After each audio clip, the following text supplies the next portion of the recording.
hubungan manusia dan agama itu katanya Feuerbach selama ini hubungannya alienasi. Alienasi itu manusia mengorbankan kemanusiaannya demi agama.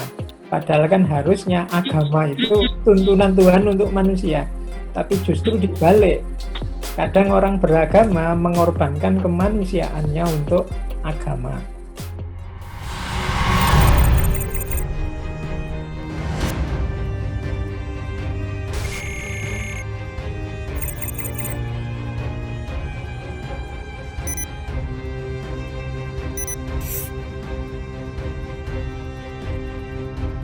Assalamualaikum warahmatullahi wabarakatuh. Waalaikumsalam Muhammad wa ala ali Sayyidina Muhammad. Kita malam ini diberi ilmu yang luar biasa oleh Pak Faiz ya, tentang bagaimana memahami agama dan keterasingan dengan banyak piranti filosofis yang beliau sampaikan kepada kita bersama. Tadi saya memang minta yang kedua karena beberapa hari ini saya akan cerita tentang apa yang terjadi pada saya untuk menjelaskan kaitan antara agama dan sains. Saya 2 malam yang lalu itu kalutnya luar biasa teman-teman sekalian karena saya orang-orang yang paranoid di masa pandemi COVID ini. Paranoid sekali, takut untuk tertular ya, terpapar. Karena itu kemudian semua prinsip mulai jadi jaga jarak sampai penguatan imun itu saya lakukan semua. Saya lari tiap hari 4 kilo setiap habis sholat subuh, vitamin terus macam-macam. Tiba-tiba kemudian ada keramaian yang harus saya hadiri dan saya merasa tidak nyaman. Kemudian hari Sabtu saya rapid test, hasilnya non reaktif. Hari Minggu saya ingin ulangi rapid test lagi, hasilnya non reaktif gitu. Nah kemudian saya ingin lebih meyakinkan lagi diri saya, lalu hari Senin saya swab test. Nah hasilnya baru keluar hari Rabu malam sekitar jam 9:30 dan saya dinyatakan hasilnya positif. Sampean durung rasane ya. Dinyatakan positif gitu ya. Padahal saya itu sangat sehat sekali. Saya tidak batuk, tidak pilek, tidak ada gejala klinis apapun yang mengarah pada COVID. Jadi saya tidak ada gejala apapun, pilek tidak, panas tidak, demam tidak, pusing-pusing juga tidak, greges ya ora blas. Tapi di jam itu dinyatakan dikabari bahwa hasilnya keluar, Anda dinyatakan positif. 9:30, kayak iso turu sampean. Lalu kemudian saya tanya, terus gimana apa yang saya lakukan? Loh, saya ini nggak merasa sakit sama sekali loh. Karena apa? Karena saya tiap hari selama 7 hari seminggu itu, saya lari 4 kilo. Jadi sebelum habis sholat subuh, minum 1 gelas gede, terus lari, habis itu makan bawang putih, lagi air gelas besar itu. Dan saya nggak merasa, nggak ada gejala klinis apapun. Dibilang, Anda harus melakukan isolasi mandiri. Saya jauh dari anak istri saya di lantai 1, saya di lantai 2, terkurung sama sekali ya. Mungkin kalau bahasa yang tadi disampaikan meminjam bahasanya Pak Faiz itu ya teralienasi lah ya. Teralienasi mulai jam 10 malam itu sampai pagi gitu. Nah, karena saya merasa tidak ada gejala klinis, lalu pagi itu saya kontak teman-teman dokter saya. Saya punya beberapa teman dokter, lalu konsultasi. Saya bilang, Prof, memang yang begini-begini meragukan gitu. Lalu apa yang saya harus lakukan, Dok? Swab tes ulang gitu. Lalu jam 10 hari Kamis itu saya swab tes ulang. Wah, badan gemeter gak karu-karuan lah, Mas, Mbak, stop pokoknya. Lalu kemudian jam 4 sore saya ditelepon oleh direktur rumah sakit yang melakukan swab test ulang. Lalu telepon saya, dia bilang, Prof, saya ingin mengabarkan hasil swab test ulang tadi pagi. Saya swab test pertama hari Senin itu di sebuah instansi pemerintahan di Kementerian Kesehatan ya, yang ada di Surabaya, di daerah Indrapura sana. Lalu yang hari Kamis jam 10 itu di sebuah rumah sakit Islam. Lalu jam 4-nya saya dikabari, Prof, saya mengabarkan hasil tes swab yang kedua. Tapi janji ya, apa dok? Pokoknya negatif sampean kudu bancaan gitu. Nah, lalu kemudian jadi dokter gimana hasilnya? Hasil sampean negatif, Pak. Tapi saya sempat mengalami alienasi mulai jam 10 malam hari Rabu itu sampai jam 4 sore hari Kamis. Waduh, rasanya gak karu-karuan sampean. Padahal awak seger buger gitu, seger buger. Nah, cerita ini saya kemudian ingin menjelaskan relasi agama dan sains. Agama itu kan perannya melakukan afirmasi. Nah, sains itu mengkonfirmasi. Tetapi dalam proses konfirmasi itu perkembangannya juga terjadi. Kasus yang saya alami, kemudian saya ingin mencari jawaban. Kenapa swab test saya yang pertama itu dinyatakan positif? Wong saya nggak sakit, nggak apa, dan seterusnya. Saya itu memang sengaja untuk ingin seperti general check up. Saya ingin tahu apa yang terjadi pada tubuh saya. Gitu. Mereka bilang, kemungkinan yang terjadi dalam proses uji usap itu adalah apa yang disebut dengan istilah false positive. Jadi positif palsu. Kayak cinta sampean nih loh ya, anak cinta asli atau cinta palsu ya. Kayak di depan itu cinta sejati, padahal di belakang juga main dengan yang lain gitu. Pada saat yang sama. Nah, ternyata hasilnya itu disebut dengan false positive.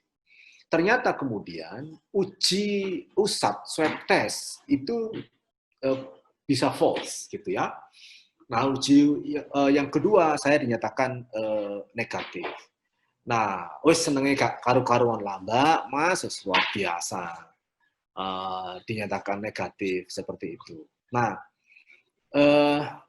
kasus yang saya sering memberikan contoh kalau ngajar teman-teman di mahasiswa di S3 itu, saya memberikan contoh, ada mahasiswa, saya tanya, Mas, masih punya bapak, ibu, siapa bapaknya? Contohnya Slamet gitu ya. Ibunya siapa?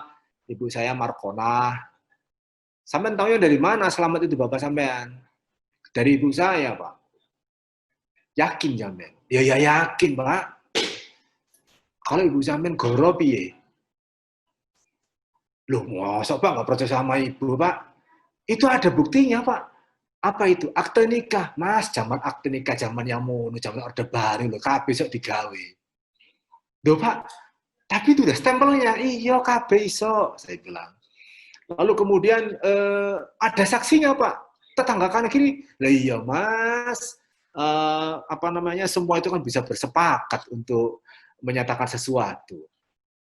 Sampai yakin, Pak Slamet itu bapak sampean. Iya, Pak, itu bapak saya. Tapi saya kasih problem-problem itu, lalu saya ajak berpikir. Coba bayangkan jika Pak Slamet itu bukan bapak sampean. Menang dia. Nah, cara paling ampuh gimana untuk membuktikan bahwa Pak Slamet itu bapak sampean? Lalu saya ajak untuk masuk ke diskusi soal tes DNA. Bagaimana jika kemudian bapak sampean nanti kalau pulang setelah kuliah ini, pulang, ajak bicara bapak sampean, ayo Pak ke rumah sakit Pak, nanti biayanya saya tanggung semua untuk tes DNA, gitu. Nah, uji DNA itulah sains. Tetapi selama ini dengan mengatakan bahwa Pak Slamet itu bapak saya, itu adalah keyakinan gitu dasarnya. Jadi selama ini kita mengatakan Pak Slamet itu bapak saya, sampai mengatakan Pak Slamet itu bapak saya itu dasarnya keyakinan. Gitu. Tetapi ketika sampai membawa bapak saya melakukan uji tes melalui DNA, maka itulah sains untuk mengkonfirmasi keyakinan selama ini yang sampean punya tentang Pak Slamet, saya bilang gitu. Tapi engko nek hasilnya beda sama ojo ngomong bapak sampean tak kandhani ya. Saya bilang itu. Artinya teman-teman sekalian, itulah relasi antara agama dan sains dalam perannya untuk menimbulkan kepastian dalam diri seseorang. Nah, masalah kemudian lalu muncul ketika dalam proses seperti pandemi COVID-19 ini, yang ilmu tentang COVID-19 itu tiba-tiba aja harus berkembang gitu kan. Artinya kemudian, jangankan bicara soal vaksin, jangankan bicara soal bagaimana mendiagnosis, pemahaman terhadap virus itu sendiri juga berkembang. Sebelumnya penularannya melalui droplet, kemudian micro droplet, lalu kemudian airborne, kan penularan melalui udara dan seterusnya. Lalu ternyata airborne dinyatakan lemah gitu argumentasi itu. Lalu kembali kepada awal bahwa penularan COVID-19 melalui droplet, percikan, ludah dan juga liur dan juga ingus yang menimpa kepada objek tertentu lalu melalui penularan dan seterusnya. Nah, ada proses seperti itu yang terjadi di tengah-tengah kita bersama. Nah, masalah menjadi runyam ketika diskusi sampean ini sampai kaitkan dengan soal post-truth gitu loh. Lebih runyam lagi. Nah, saya akan menjelaskan lebih lebih banyak soal post-truth ini untuk masuk kepada soal keterasingan dan seterusnya. Post-truth itu didandai dengan apa yang dalam banyak literatur dikatakan dengan istilah the disappearance of shared objective standard of truth. Jadi musnahnya, hilangnya, enyahnya standar objektif yang kita semua meyakini itu atas kebenaran gitu.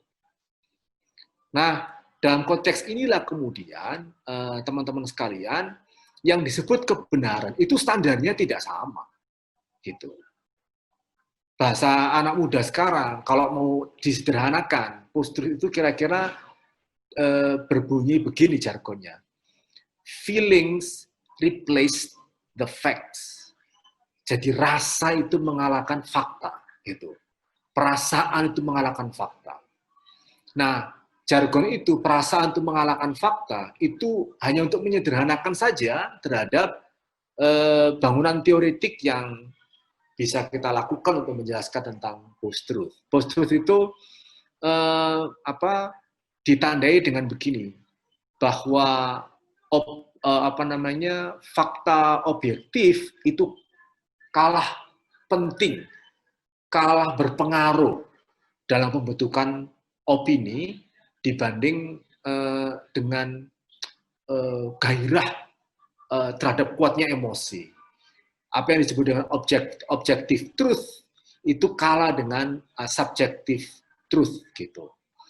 Jadi kebenaran objektif itu dikalahkan oleh kebenaran subjektif. Jadi subjek yang berbicara bukan objek gitu. Maka kita bisa melihat teman-teman sekalian dalam banyak hal bahwa kebenaran yang tidak ada yang memforward, tidak ada yang nge-share, itu tiba-tiba orang mengatakan, ini palsu, ini bohong. Kenapa nggak ada yang memforward?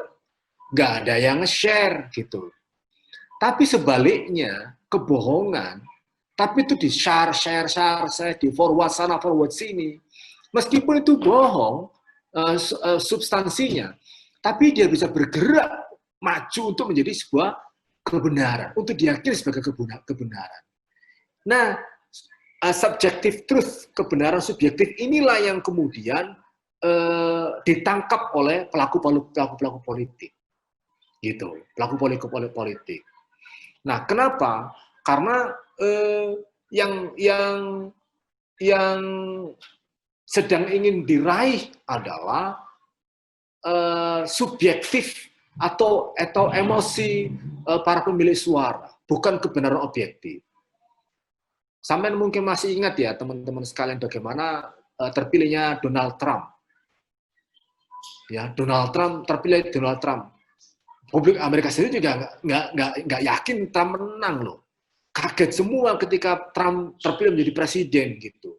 Kenapa? Karena yang dia jual itu rasialisme, yang dia jual adalah hatred, kebencian kepada kaum lian, ya, baik karena ras, karena warna kulit, karena agama. Yang mereka yang Trump itu selalu idolakan adalah soal supremasi kulit putih dan seterusnya. Tapi menang di Amerika gitu. Kenapa begitu? Nah, di dunia politik itu untuk meyakini apa yang disebut dengan post-truth yang kita terjemahkan dengan rasa, perasaan mengalahkan fakta, ya, atau kebenaran subjektif itu dianggap lebih penting daripada kebenaran objektif. Nah, yang menjadi ruwet dari persoalan di ruang publik politik itu adalah karena hampir semuanya bermain atau memainkan dua kekuatan. Pertama adalah influencer. Yang kedua adalah buzzer. Gitu. Nah, influencer ini penting mereka lakukan untuk mempengaruhi opini publik gitu. Untuk mempengaruhi opini publik. Jadi pokoknya nggak penting lah Mbak, apakah dia ahli atau tidak, nggak penting. Yang penting itu dia punya popularitas, dia itu punya ada public figure, ngomong apa aja lah pokoknya. Yang penting dukung A. Ini pokoknya koyo kecap pun loh Mas ya, Mbak ya. Apa namanya yang ada itu nomor 1 lah gitu. Nah itu apa sih dia ngomong gitu. Nah peran influencer inilah kemudian di Amerika itu ada buku yang ditulis oleh orang namanya Tom Nichols. Teman-teman mungkin sudah baca ya. Menjadi heboh di Amerika mulai tahun 2017. Namanya judulnya Death of Expertise itu. The Death of Expertise. Jadi matinya kepakaran, matinya otoritas ahli gitu. Kenapa itu terjadi? Karena ada percepatan yang disebut dengan digitalisasi, era the Internet of Things gitu, era semua serba internet gitu ya. Nah semua serba internet, lalu terjadi digitalisasi yang luar biasa di tengah ruang publik. Apa akibatnya? Orang yang ahli tidak ahli kabeh ngomong loh Mas. Dulu itu kan sumber informasi itu terkontrol, sekarang sumber informasi itu fragmented. Karena itu kemudian antara yang ahli dengan yang tidak ahli podo ngomong. Antara Pak Faiz yang ahli filsafat dengan orang yang tidak mengerti filsafat itu ngomong sak pecotote metu di ruang publik gitu loh. Nah, akhirnya ruang publik kita itu dipenuhi oleh bombardir informasi yang luar biasa hingga publik pun gagal bisa mengkonfirmasi, memverifikasi mana informasi yang beredar itu yang valid, mana yang verified, mana yang tidak. Nggak bisa membedakan gitu. Lalu itulah yang kemudian disebut oleh Tom Nichols untuk konteks Amerika tahun 2017 dengan istilah the death of expertise, matinya kepakaran. Nah, salah satu kunci dari argumen buku itu mengatakan menunjuk kepada satu konsep yang disebut dengan the resistance to intellectual authority. Jadi ada penolakan dari publik terhadap otoritas intelektual, gitu ya, otoritas intelektual. Kenapa mereka menolak? Pertama dianggap orang itu kan dalam bahasa publik, orang ini kok makin pinter kok makin susah dipahami omongannya. Makin pinter kok pikirannya nggak sederhana gitu ya. Jadi ada kegagalan di internal kaum intelektual untuk bisa membumikan bahasa keilmuan yang dia kuasai untuk bisa dipahami oleh masyarakat secara kebanyakan.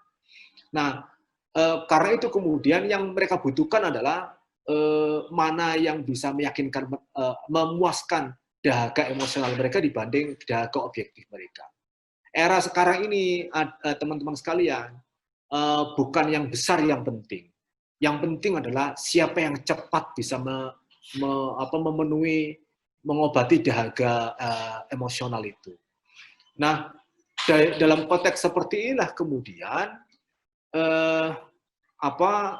banyak orang yang kemudian kalau meminjam penjelasan Pak Faiz tadi ya, banyak orang itu yang kemudian akhirnya mengalami keterasingan dengan dirinya. Dia mengalami keterasingan dengan objective truth yang seharusnya menjadi dasar kita melakukan rational choice, gitu ya. Nah, rational choice yang muncul di ruang politik kemudian itu bukan dalam konteks untuk menjaga kebajikan bersama. Rational choice yang muncul di ruang publik kemudian adalah bahan yang bisa memuaskan dahaga emosional mereka. Nah, ini kalau kemudian tidak dicerdaskan oleh teman-teman, mahasiswa, sivitas akademika untuk hadir melakukan pendampingan kepada masyarakat, ini yang kita khawatirkan bersama-sama bahwa pelembagaan tradisi, pelembagaan nilai dalam sistem demokrasi itu akan mati suri oleh kepentingan untuk segera memenangkan pertarungan politik.